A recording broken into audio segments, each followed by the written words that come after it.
Hello বন্ধুরা, আশা করি তোমরা সবাই আছো ভালো।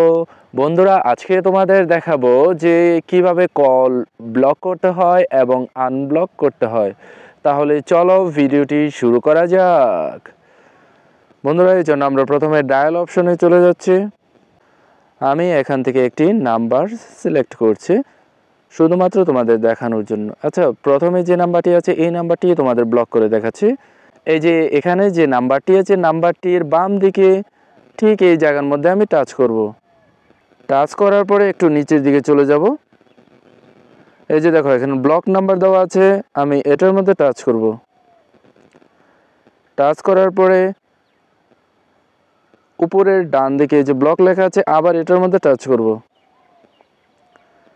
এবার নাম্বারটি কিন্তু ব্লক হয়ে গেছে। আর যদি আমি রিসেন্ট এখান থেকে যদি ব্লক করতে চাই, তাহলে জাস্ট আমি যে নাম্বারটি ব্লক করতে চাচ্ছি সেটার উপর টাচ করে ধরে রাখবো। ধরে রাখলেই এই যে নিচে দেখো ব্লক আছে, এটার মধ্যে টাচ করব। টাচ করার পরে এই যে ব্লক লেখা আছে এটার মধ্যে আবার টাচ করব। এখান থেকে কিন্তু খুব সহজে ব্লক করা যায়, কিন্তু কন্ট্রাক্ট থেকে ব্লক কীভাবে করতে হয় সেটা এইমাত্র তোমাদের দেখিয়েছি। এবার আমি যে নাম্বারটি ব্লক করেছি সেই নাম্বারটি কিভাবে আনব্লক করব। নাম্বার আনব্লক করতে চাইলে উপরে ডান দিকে দেখো 3 ডট দেওয়া আছে, এটার মধ্যে টাচ করব। টাচ করার পরে এই যে মাঝখানে সেটিং লেখা আছে, এই সেটিংয়ের মধ্যে টাচ করব। এবার এখান থেকে খুঁজে নেবে ব্লকড নাম্বার।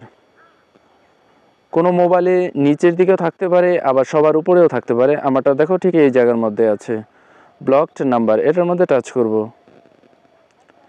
টাচ করার পরে এই যে দেখো এখানে যে নাম্বারগুলো ব্লক করা আছে সেই নাম্বারগুলো কিন্তু এখানে দেখাচ্ছে। আমি এইমাত্র যেই নাম্বারটি ব্লক করেছি সেটা আমি আনব্লক করব। এই জন্য ডান দিকে এই যে ক্রস চিহ্ন দেওয়া আছে এটার উপরে টাচ করতে হবে। এবার দেখো এখানে আনব্লক লেখা আছে, এবার এটার উপরে টাচ করব। বন্ধু, দেখতে পেলে যে নাম্বারটি আনব্লক হয়ে গেল।